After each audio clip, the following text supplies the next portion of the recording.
Bíblia em Daniel capítulo 1. Nós iremos continuar falando um pouco sobre isso, sobre aquilo que falamos no domingo passado, o que a gente aprende a viver em um mundo caído e desenvolvendo uma parceria com o Senhor, tendo discernimento. Daniel capítulo 1.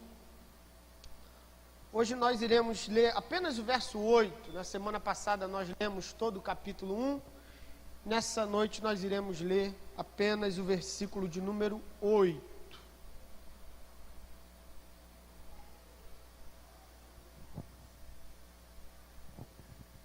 Amém? Todos encontraram? Graças a Deus, meu irmão. Se você não encontrou, dá uma olhadinha aqui para a minha direita, que você vai conseguir enxergar. Capítulo 1 de Daniel, versículo 8, diz assim: resolveu Daniel firmemente não contaminar-se com as finas iguarias do rei, nem com o vinho que ele bebia. Então pediu ao chefe dos eunucos que lhe permitisse não contaminar-se. Que o Senhor nos abençoe com a leitura da sua palavra e nos conceda a graça de compreendermos o propósito de Deus por meio das suas sagradas escrituras. Na semana passada, no domingo passado, melhor dizendo, nós falamos sobre o que o mundo caído, perdido, tem produzido a nível profissional.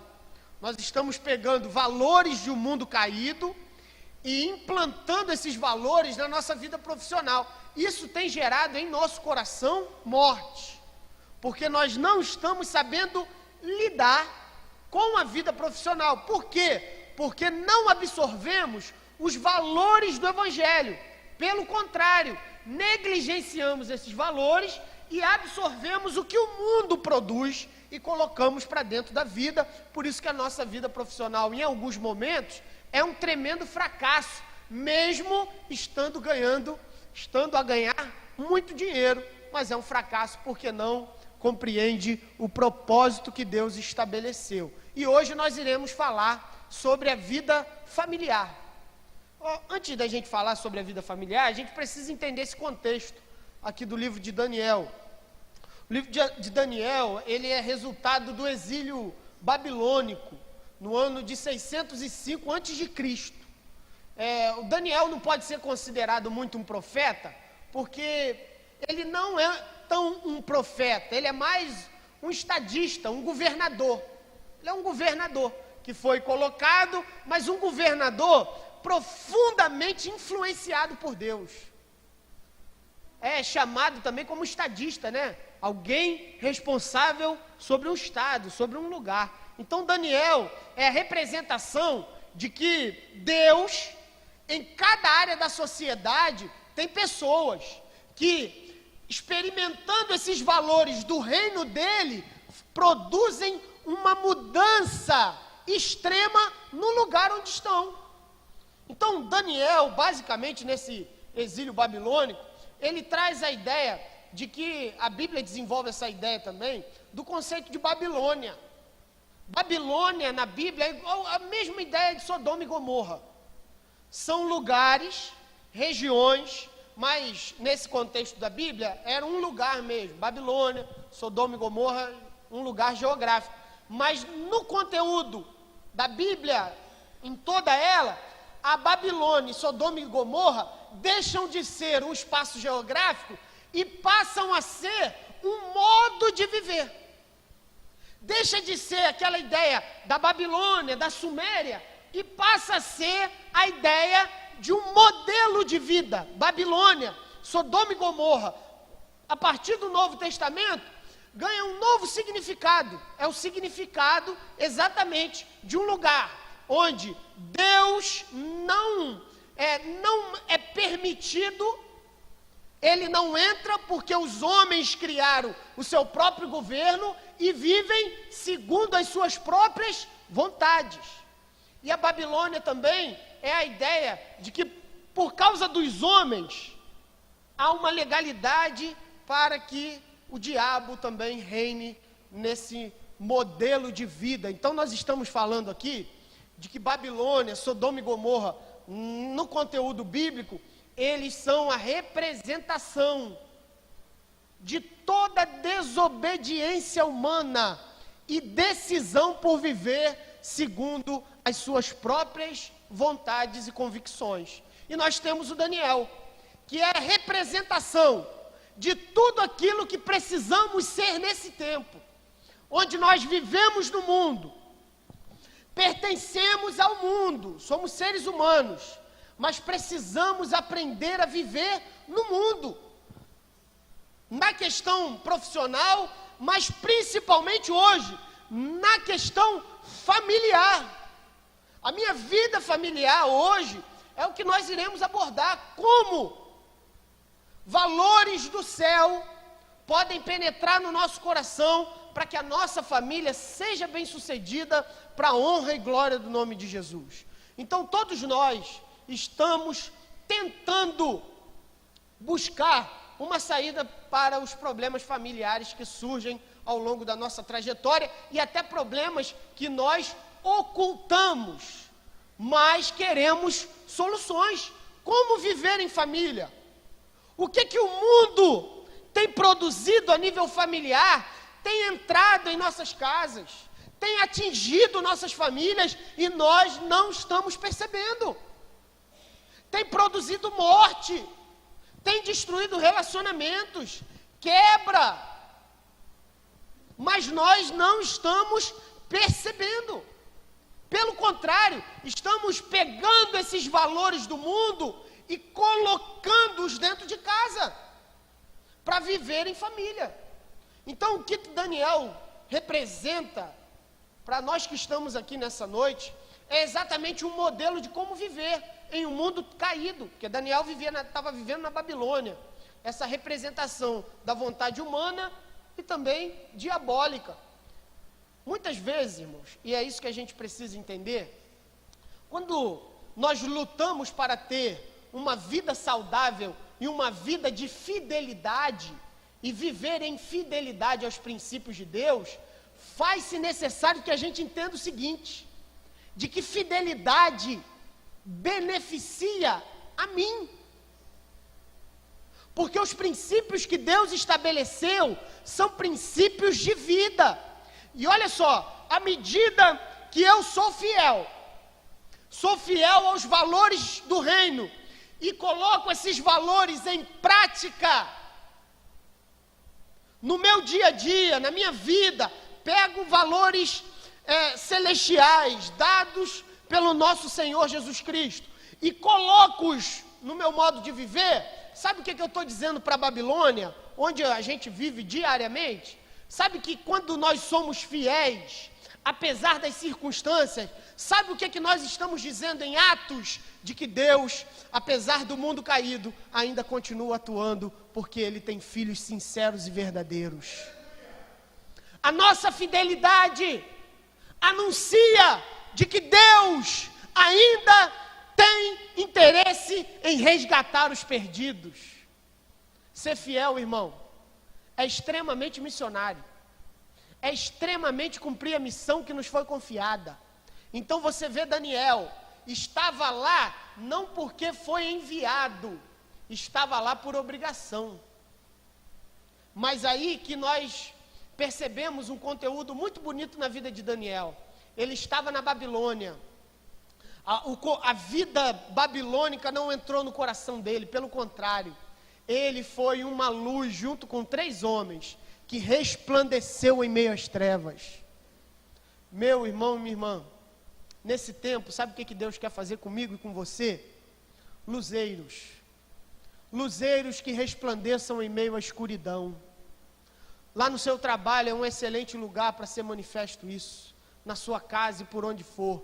Fidelidade é um anúncio de que Deus ainda está atuando na nossa história. Então nós percebemos que nós temos uma extrema necessidade de aprender a viver nesse mundo. Então uma boa notícia, Jesus vai voltar, amém? Vai voltar. Mas enquanto o mestre não vem, nós precisamos aprender a viver. Precisamos aprender a tomar decisões. Precisamos aprender a viver em família. Porque posso ser salvo, mas colocando dentro de casa todos os valores malignos e vivendo no lar o inferno.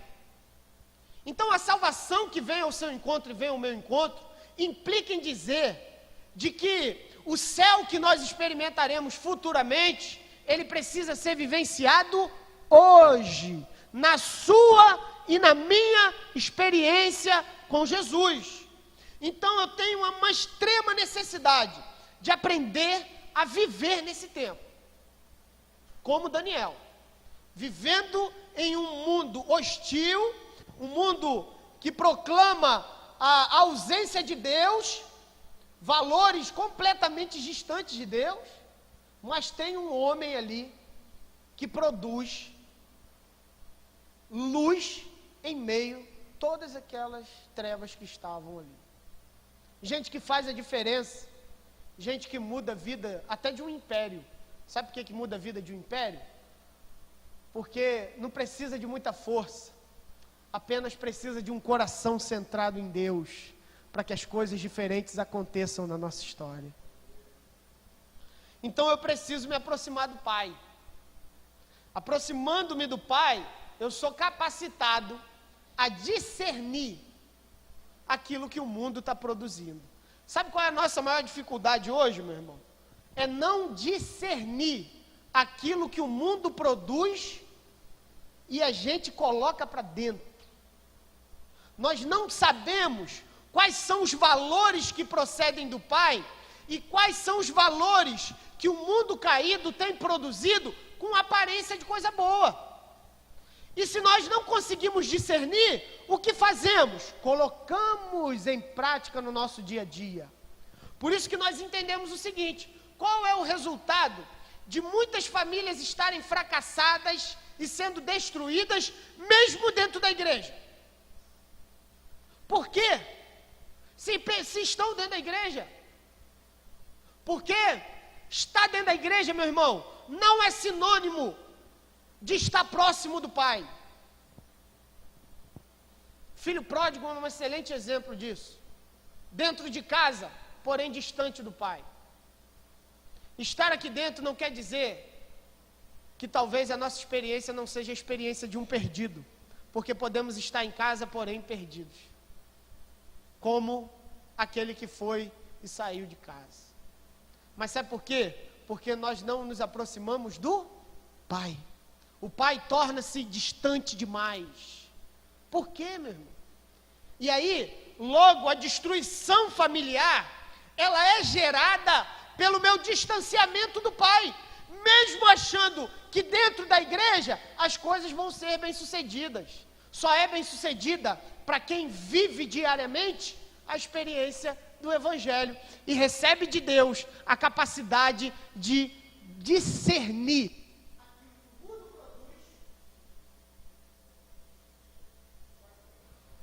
Sol, pronto. Aquilo que o mundo produz e aquilo que o Pai, aquilo que vem de Deus ao nosso encontro. Então a primeira produção do mundo, eu gostaria de falar de duas aqui com você nessa noite. A primeira produção de um mundo caído, que tem gerado destruição em nossas casas, em nossa família. A primeira produção é a perda de identidade familiar. Você olhar no texto mais acima de Daniel, a primeira coisa que o eunuco faz é trocar o nome de Daniel, Misael e Azarias. A primeira coisa que ele faz é trocar a identidade. Porque é exatamente isso, toda identidade, ela é formada por meio das nossas relações. O mundo que a gente se relaciona, a ideia é exatamente essa, de que passamos a agir conforme o mundo das nossas relações. Nós temos muitos relacionamentos, e se nós não tivermos atenção, nós somos formados como indivíduos por meio dos nossos relacionamentos. Olha só, Daniel está no mundo da Babilônia, mas ele não perde a sua identidade, apesar de ter um nome trocado. Mas por que ele não perde identidade? Porque ele tem o princípio do relacionamento com o Pai. Então perceba, à medida que me relaciono com o Pai, recebo dele características, recebo do Pai valores. E aí, a partir desse relacionamento, a minha identidade é formada. E quando nós falamos sobre identidade, nós estamos falando não sobre o RG, né? Aquela folhinha que diz sua paternidade, sua filiação, diz tudo isso. Estou falando dessa folha. Quando a gente fala de identidade, identidade está associada à maneira como eu vivo no meu dia a dia. Porque se sou e pertenço a Deus, vivo como o Pai. Ou melhor dizendo, vivo pelos valores do Pai. Então quando a gente começa a entender de que a nossa vida, a nossa identidade, ela é formada por meio das nossas relações, nós paramos então para se atentar sobre como temos cuidado do nosso relacionamento com o Pai. Porque muitas famílias padecem, muitas famílias passam por aflições tremendas, mas não são aflições produzidas pelo diabo, são aflições produzidas pelos seus próprios integrantes. As aflições que nós vivenciamos, meus irmãos, só quem pode dar autoridade para uma ação diabólica somos nós. As ações diabólicas são consequências das nossas decisões que não foram bem tomadas. Então observe exatamente essa ideia. Aquilo que você e eu, aquilo que nós confessamos aqui hoje, que seguimos a Jesus, que somos dele, não quer dizer nada. Sabe por que não quer dizer nada? Porque em muitos momentos nós confessamos a Jesus, mas a nossa vida diária não confessa a Jesus. Sabe quando a minha família é bem-sucedida? Quando eu passo a entender que confessar, qualquer um consegue fazer. Mas viver o dia a dia com os valores do Evangelho são poucos. Aqueles que decidem colocar para fora esses valores e trazer os valores do Pai para dentro do nível familiar. Então perceba numa coisa, a minha família só pode ser bem-sucedida quando eu entendo que o meu problema está na forma como eu vivo e não naquilo que eu confesso. Porque confessar Jesus tem muita gente. Mas se você observar alguns índices que algumas instituições lançam, eles vão dizer que o número de separação dentro da igreja evangélica brasileira é um dos maiores. Por que isso acontece então? Porque nós temos confissão, mas não temos vivência. Confessar não quer dizer nada. Confessar não significa nada, a não ser que essa confissão venha acompanhada de prática. Porque sabe que nós estamos perdendo a nossa identidade, mano? O primeiro princípio é esse. Nós perdemos a nossa identidade porque a família se tornou tantas outras coisas e não o lugar da formação de um discípulo. As nossas famílias se tornaram tantas coisas, menos um lugar para formarmos discípulos. Discípulos de quem? Meu? Não, discípulos de Jesus. Nós estamos formando pessoas que não têm o caráter do Cristo. Sabe por que não tem o caráter do Cristo? porque quem forma também não tem o caráter do Cristo. A família, ela é o lugar para a formação de discípulos, mas só dá para formar discípulos quem é discípulo de Jesus. O desafio para a gente viver bem em família, eu acho que todos nós nos perguntamos isso de vez em quando. Como que eu faço para ter uma família bem-sucedida? Que aprenda a viver as dificuldades, aprenda a viver as situações da vida. Como é que eu faço para ter uma família bem-sucedida, apesar das diversidades? Jesus nos ensina exatamente que para que comecemos a ter uma família bem-sucedida, é necessário que a obra do Evangelho aconteça no nosso coração primeiramente. Sabe por quê, meu irmão? Discípulo forma discípulo. E eu não estou falando só da criação de filhos, mas eu estou falando na relação entre marido e mulher. O discípulo marido forma uma discípula chamada mulher, esposa. As minhas deficiências precisam ser supridas pelas deficiências da minha esposa. Um ao outro ajudam-se mutuamente. À medida que esse discípulo ajuda a esposa, os filhos, a serem discípulos de Jesus, sou ajudado por eles. Nós estamos perdendo o relacionamento, irmão.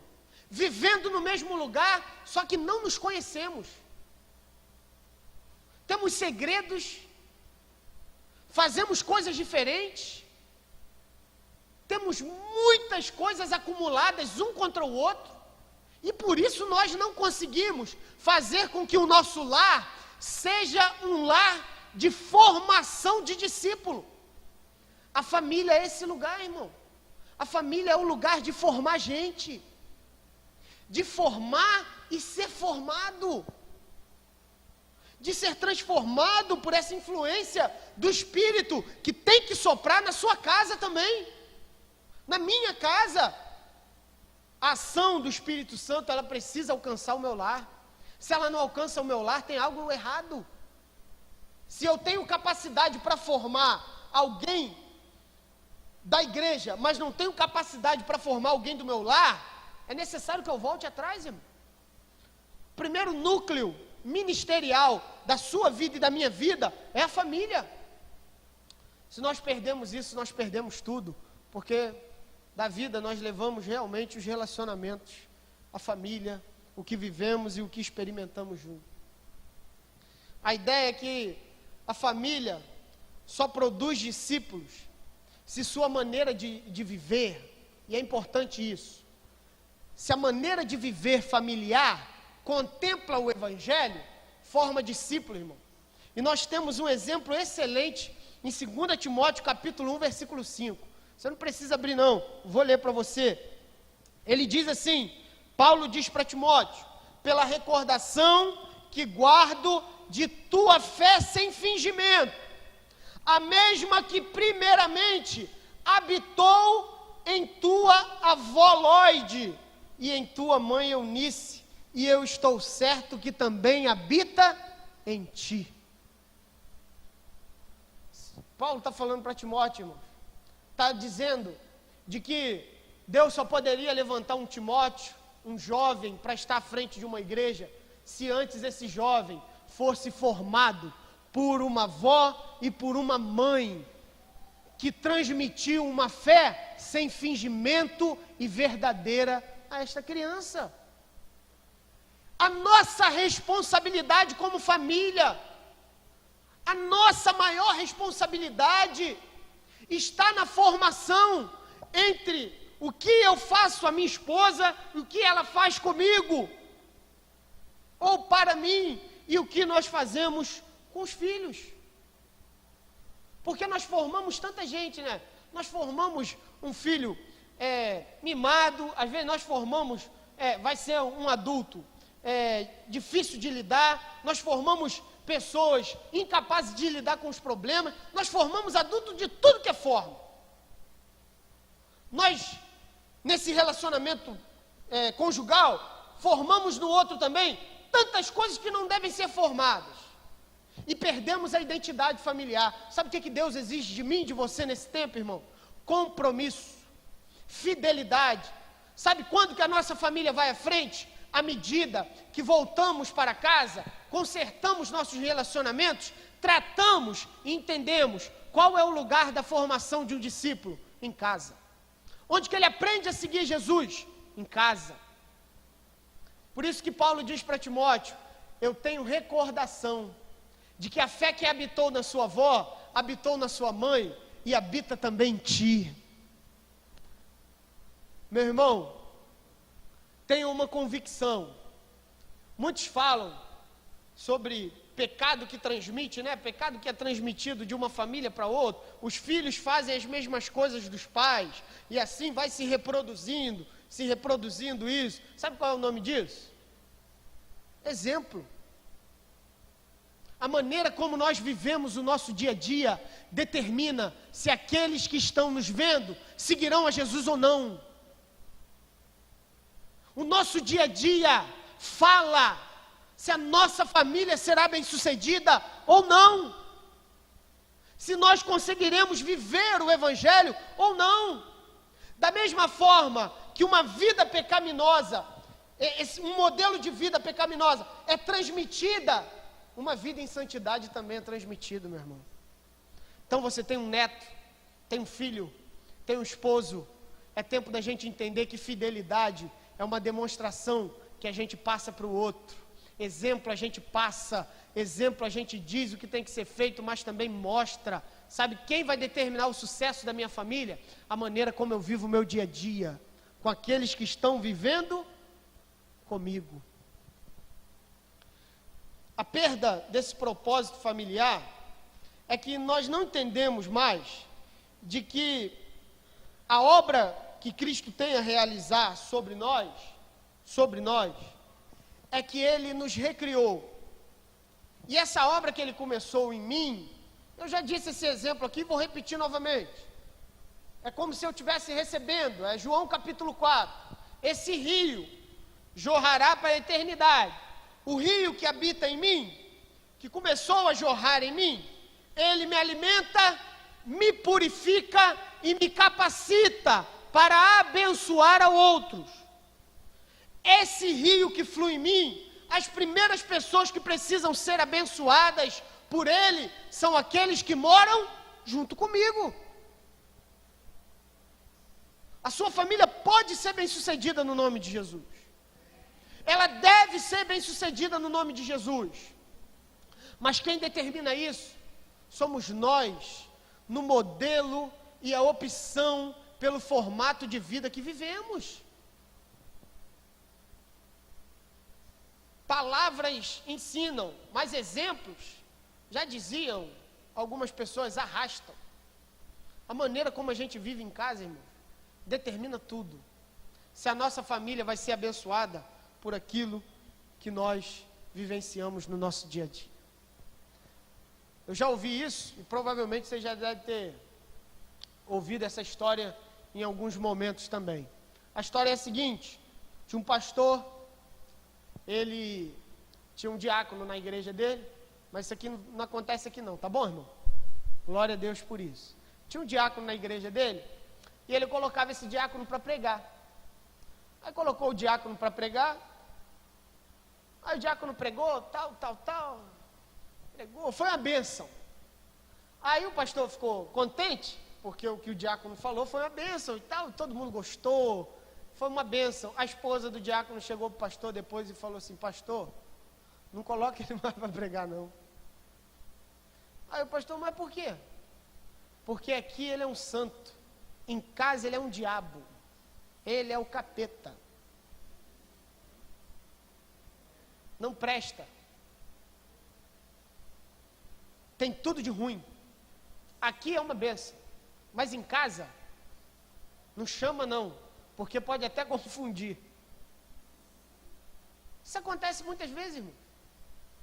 Pessoas que na sua experiência familiar confessam, mas não vivem. Sabe como é que o rio alcança o seu filho, alcança a sua filha, alcança a sua esposa, alcança o seu esposo? Sabe como é que esse rio alcança? quando a gente abre o nosso coração com seriedade, muda a nossa vida, e o nosso exemplo diz sobre as palavras que professam a nossa boca. Quando a nossa vida resplandece, porque essa é a ideia de Jesus, para que vejam as vossas obras e glorifiquem ao vosso Pai que está nos céus. As nossas obras lançam luz para aqueles que estão em escuridão. A maneira como nós vivemos pode matar ou fazer nascer vida. Mas o sucesso familiar depende exclusivamente da maneira como nós vivemos. E nós temos perdido a identidade familiar.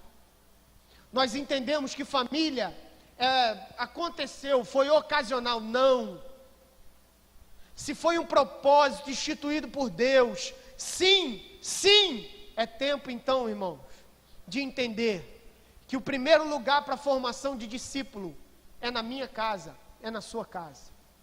A sua casa deve produzir gente que ame a Jesus e que entende a missão que o Senhor tem confiado a ele. E assim, seremos um luzeiro que conseguimos resplandecer em uma geração em trevas. Sabe como é que a gente aprende a viver nesse mundo? Não colocando valores. O primeiro valor elemental da família é esse, meu irmão.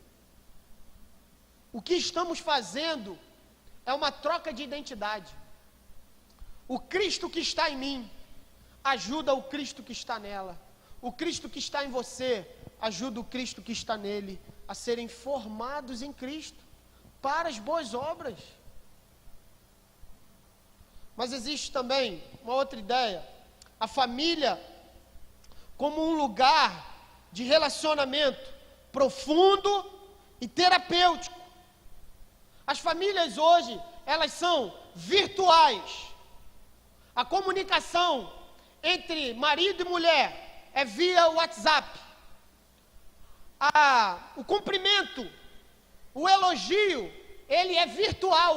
Nós não temos coragem de dizer amo ou não te amo. O que nós fazemos? Vamos ao Facebook e publicamos todas as nossas declarações de amor, porque nós não temos coragem de falar pessoalmente. Então nós perdemos o quê?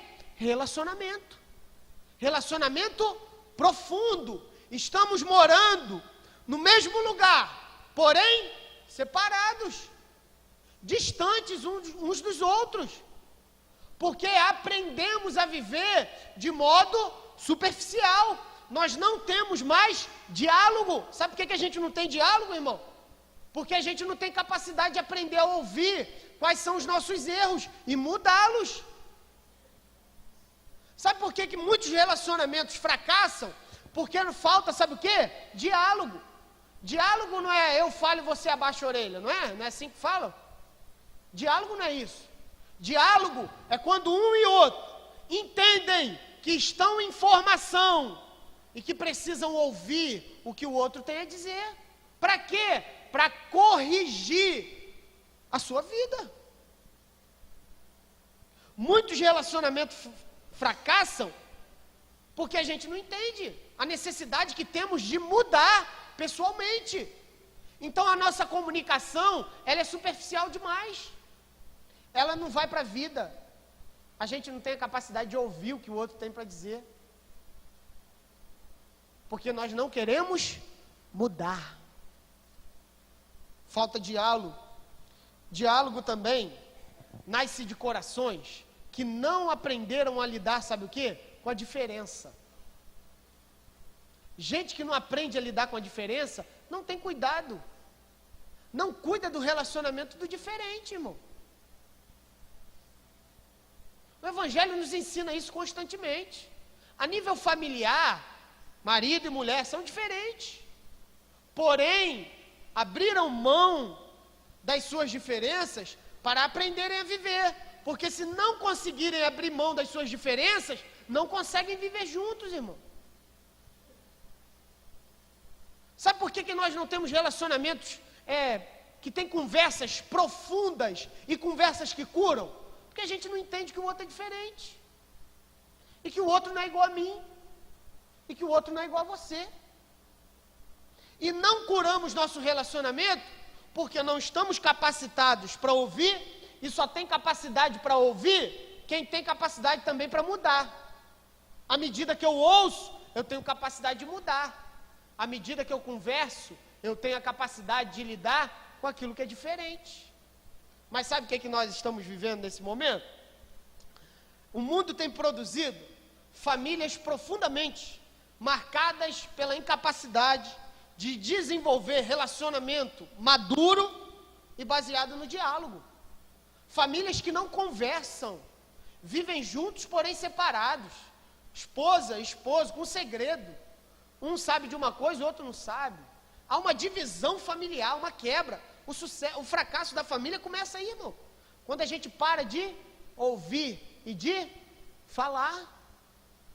Quando a gente para de dialogar. Quando nós não ouvimos, não há capacidade de mudar. Quando nós não ouvimos, não há capacidade de lidar com aquele que é diferente. Isso alcança a igreja, irmão. Nós não conversamos, nós não dialogamos. Sabe por quê? Porque a gente não tem capacidade de vencer as nossas diferenças e caminhar junto. Nós somos crianças, meninos, que precisamos aprender a lidar com as nossas diferenças e caminhar para a honra e glória do nome de Jesus. Familiarmente, a mesma coisa. Não amadurecemos. Por que não amadurecemos? Porque não ouvimos e não desenvolvemos relacionamento.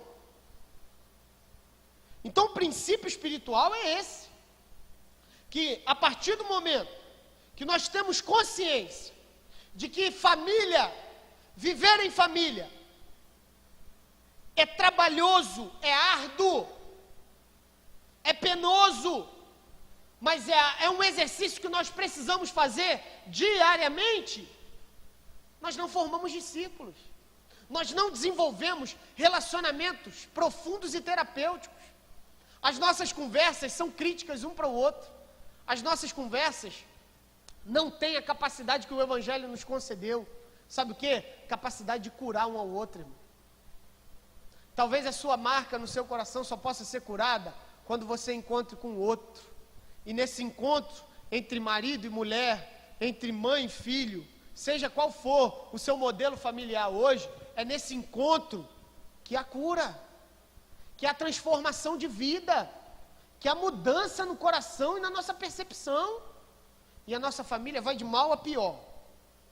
Sabe por quê também? A nossa desobediência, ela gera custo.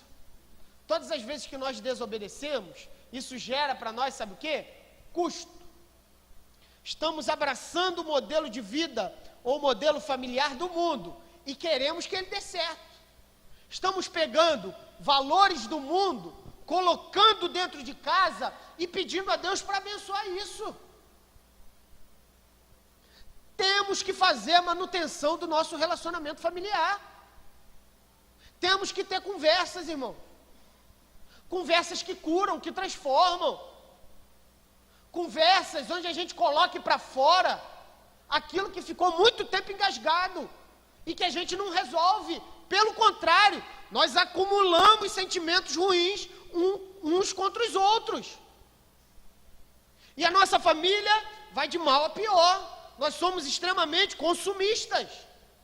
Gastamos aquilo que não era para ser gasto. Aí depois eu tenho problema familiar, por quê? Porque não tenho dinheiro no fim do mês. Aí olha só, eu não tenho dinheiro para fazer as compras. Ou não tenho dinheiro para pagar as contas. Mas foi porque eu tomei a decisão de ser guiado por um valor que o mundo está impondo para a gente. Que você só é feliz quando você possui um monte de coisas. Celulares, meu irmão, não vão parar de ser produzidos, amém? Vai o J7, J12, iPhone 15, não vai parar. Então, enquanto nós tivermos em mente de que para ser feliz, a gente precisa de um recente, um melhor, não vai para frente, irmão.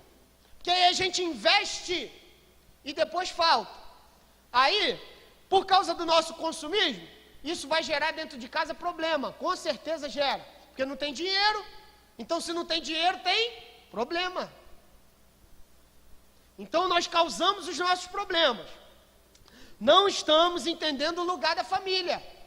Não estamos entendendo o que significa viver em família. Estamos roubando a privacidade de um e de outro. Estamos entrando em lugar que não era para entrar. Estamos tentando cuidar de vida de quem não era para ser cuidada. Então, a destruição da nossa família não é culpa do diabo. É culpa minha. Se a minha família vai de mal a pior, as decisões foram tomadas por mim. Quem precisa consertar? Eu. Na autoridade do nome de Jesus. Então, quando eu começo a entender de que obediência vai fazer, sabe o que com a sua família? Vai gerar vida, meu irmão. Vai te dar vida com qualidade. Obediência a quem? Aos princípios do Evangelho, vai gerar na sua família, sabe o quê? Quando faltar tudo, não vai faltar a presença de Deus naquele lugar e no seu relacionamento familiar.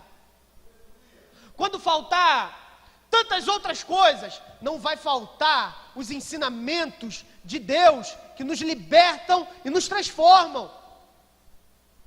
Obediência gera vida em mim e na minha casa. À medida que sou obediente, isso faz com que a minha família seja bem sucedida para a honra e glória do nome de Jesus. Da mesma forma que desobediência gera morte em mim e na minha casa. Engano nosso de achar que as nossas decisões não alcançam os nossos familiares. Qualquer decisão que eu tomo alcança minha esposa, alcança os meus pais. Qualquer decisão que cada um de nós aqui tomemos a nível familiar, pessoal, alcançará aqueles que estão perto da gente. Se for desobediência, a morte não vai alcançar só a mim, alcançará também aqueles que estão próximos. Aí Deuteronômio capítulo 30, o versículo 19 e 20, diz exatamente isso. Os céus e a terra tomo hoje por testemunha contra ti, que te propus a vida e a morte, a bênção e a maldição. Escolhe, pois, a vida, para que vivas, tu e tua descendência, amando o Senhor teu Deus, dando ouvidos à sua voz e apegando-te a Ele, pois disto depende a tua vida e a tua longevidade. Perceba que a obediência gera em quem está próximo vida, a desobediência gera em quem está próximo morte. Então as decisões que nós tomamos, elas são essenciais para que a gente consiga refletir sobre o modelo de vida familiar. Estamos perdendo a nossa identidade familiar. Família é lugar de formação de discípulo. Família é lugar de relacionamento profundo e relacionamento que cura. Família também, a segunda e última produção que o mundo tem gerado e nós temos abraçado, sabe qual é? A incapacidade da construção familiar. Nós somos incapazes de perceber que viver em família é construir. Construção demanda tempo, demanda esforço. Demanda, sabe o quê? Atitudes de fidelidade. Só que está acontecendo uma coisa curiosa. Nós vivemos na era do descartável, né? E isso tem alcançado as famílias. A era do descartável, a família nessa era, ela precisa construir e desconstruir. Quem vive em família precisa aprender a construir e desconstruir. Significar e ressignificar o seu modo de viver. Aprender a viver com o outro, com as dificuldades do outro, e o outro aprender a viver com as dificuldades deste. Filhos, parentes, tios, avós, seja o que for, precisam aprender de que família não é objeto. Família é formada por gente, e gente é a prioridade do Evangelho. Gente é construída e não descartável. Nessa era do descartável que a gente vive, a gente não entende que família gera, sabe o que? Trabalho, irmão. Gera um esforço, sabe por quê? Porque nós temos que perdoar. nós temos que curar as nossas marcas, temos que tratar. Aí acontece uma coisa na família, quando o outro não corresponde à minha necessidade, o que eu faço com ele? Descarto, não me serve mais. E família não é essa a proposta do Evangelho. Sabe qual é a proposta do Evangelho? Família permanente. Família que a gente aprende a construir. Sabe qual é um valor que está entrando na família muitas vezes? É que pessoas tornam-se objetos, caso não correspondam à nossa necessidade. Não tem nada mais diabólico do que a gente olhar para o outro, para um ser humano, e vê-lo como alguém que precisa assistir a minha necessidade. Se ele não assiste a minha necessidade, o que eu faço? Descarto ele. Se a pessoa, meu familiar, não corresponde àquilo que espero dele, o que eu faço? Descarto. Por que eu descarto? Porque eu não sei construir um relacionamento. Eu não sei tratar do relacionamento, porque isso exige esforço, dedicação, tempo. Exige da gente cansaço. As nossas relações são baseadas, sabe o quê? Na lei e não no Cristo. Nós somos aquilo que fazemos. Enquanto você está fazendo algo, você é bom. Mas no momento que você deixa de fazer algo, você torna-se inviável. Isso acontece muito com a melhor idade. Na melhor idade, vovô, a vovó, eles deixam de receber a devida atenção. Sabe por quê? Porque eles não podem mais dar tudo aquilo que os filhos, que os netos poderiam pedir. Aí eles tornam-se, sabe o quê, irmão? Inúteis. Mas não porque eles são inúteis, mas porque quem está aqui está olhando para o vô, para a vozinha, sabe de que forma? Como um objeto que assiste à necessidade dele e não olha com valor, respeito e dedicação. Os nossos relacionamentos, na maioria das vezes, são diabólicos, porque estão olhando um para o outro e vendo o que a gente pode tirar um do outro. A gente está vivendo num mundo de interesseiro, irmão. Os últimos dias, Paulo diz isso para Timóteo, vai ser difícil viver nos últimos dias, porque nós vivemos num mundo onde está um olhando para o outro, dizendo assim, só convivo com aquele que pode me oferecer algo. Você já deve ter ouvido isso até em pregação, né? Pregação diabólica, tem muito aí. Só conviva, meu irmão, com quem pode te dar alguma coisa. Se Jesus fizesse isso, nós não teríamos relacionamento com Ele, porque não podemos dar nada para Ele.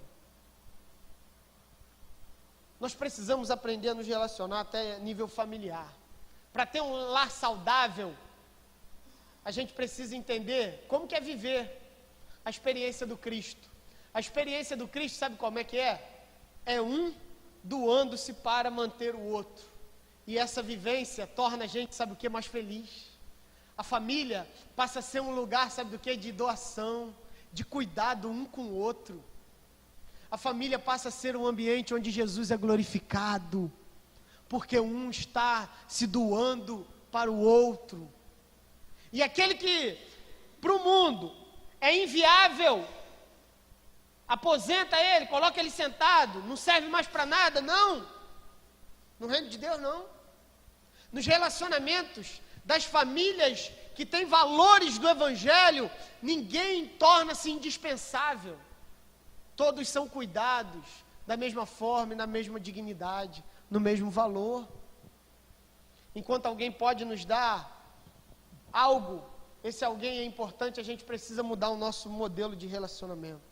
Estamos vivendo no mundo dos interesseiros. Os interesseiros olham para mim e para você e ficam se perguntando assim, o que fulano de tal pode me oferecer? Mas isso é inconsciente, tá, irmão? Os nossos relacionamentos são inconscientes. Estamos diante da pessoa, mas estamos pensando assim, essa pessoa pode me beneficiar em algo, a nível familiar. E uma coisa que acontece também, é que a família, ela demanda um esforço muito grande. Sabe o que a gente tem que fazer na família, de vez em quando? Manutenção de relacionamento. Sabe o que é manutenção de relacionamento? Porque nós temos uma característica que dia após dia o Senhor Jesus vai nos curar, para a honra e glória do nome dEle. Nós temos a capacidade de acumular sentimentos ruins uns contra os outros. E aí nós não perdoamos e não tratamos esses sentimentos. Fulano de tal me magoou, me chateou. Então, tivemos um desentendimento a nível familiar. Se eu não chego para ele, peço perdão, sento e digo o que está no coração, ele abre o coração e, abertos, consigamos tratar as feridas, não haverá cura, se isso não for feito. Mas sabe o que nós fazemos? Ao invés de tratar, a gente esconde e diz, está tudo bem. Não, está perdoado. Mas não está, irmão. Então nós estamos com sentimentos ruins, por coisas que aconteceram há 30 anos atrás, 25 anos atrás. Sentimentos, falta de perdão, dor, mágoa, não conseguimos curar isso. Por quê? Porque não tratamos os nossos relacionamentos. Não sentamos e dizemos a verdade, escondemos. Se continuarmos a esconder, a nossa família vai ser assolada por todas as influências humanas e diabólicas, irmãos. Na maioria das vezes, sabe qual é o fracasso da nossa família? De um modo geral, qual é o fracasso de nós que somos seres humanos e vivemos em comunidade, como igreja, como casa? É porque a partir do momento que aquela igreja, aquela família não corresponde à minha necessidade, sabe o que eu faço com ela? Sabe o que eu faço com ele? Eu descarto, troco de lugar, é como se fosse um celular, não assiste mais minha necessidade, eu jogo fora. As pessoas estão se tornando, sabe o que? Objetos. Não tem nada mais diabólico do que viver numa família, do que viver com pessoas, de que ao olharem um para o outro, estão buscando, sabe o que? Satisfazer sua própria vontade. O seu familiar, ele não é um objeto, o meu familiar, ele não é um objeto para satisfazer a minha vontade. Pelo contrário, ele é uma vida que precisa ser cuidada, que precisa ser gerada e que demanda atenção. Nós estamos caminhando, ou melhor dizendo, tentando caminhar, tentando ir à frente, sem antes voltar atrás e curar nossos relacionamentos familiares. Abrindo nosso coração e mostrando para o outro e para a gente e para Deus, de que temos feridas que não foram curadas, de que temos sentimentos que não foram tratados e de termos relações que ainda não tiveram a sua manutenção. Se não tivermos isso, sabe o que vai gerar na sua e na minha casa? Morte. Desobediência gera morte. Obediência gera vida na sua experiência. Você deseja ter uma família abençoada? Amém, meu irmão? Você deseja que a sua família seja um lugar de formação de discípulos? Eu tenho certeza que você tem esse interesse. Mas para a gente construir isso, demanda, sabe o que? Muitas vezes, a gente voltar lá atrás e dizer assim, ó, lembra aquele perdão que você me pediu, eu disse que está perdoado? Então, eu não perdoei nada não, eu tenho que te perdoar.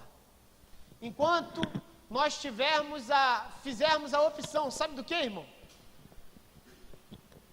De nos fazermos cegos quanto às nossas próprias dores, nada vai mudar. Enquanto nós estivermos tampando os nossos olhos para não enxergar as nossas dores e as nossas dificuldades, continuaremos vivendo morte, mesmo estando aqui no lugar de vida. Então, com o meu e o seu coração, chegaremos aqui doido para receber vida. Mas só que a vida que nós recebemos, ao sair do portão, ela acaba. Sabe por que ela acaba? Porque quando a gente volta para o lar, a gente não consegue transmitir essa vida. Porque tem marcas, mágoas, que criam uma barreira e impedem de que o filho que a gente perdeu há muito tempo, a gente não consiga reconstruí-lo. De que o esposo que a gente perdeu há muito tempo está tão distante, a gente não consiga mais reconstruir. Por quê? Pela nossa opção na maneira de viver. Vamos ficar de pé, vamos orar.